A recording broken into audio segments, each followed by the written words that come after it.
Hello, good day.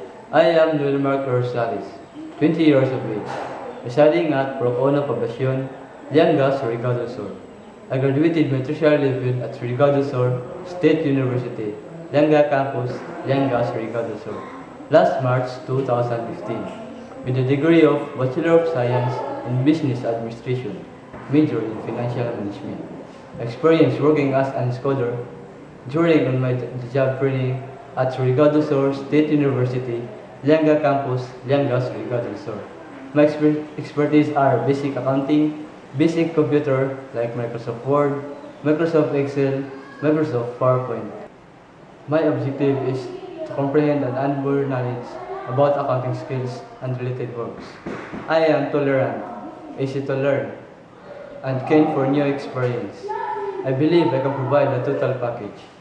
I guarantee that you won't hesitate making a decision to hire me. For any clarification regarding to me, you can contact to my mobile number or Gmail address. Thank you for watching my profile video.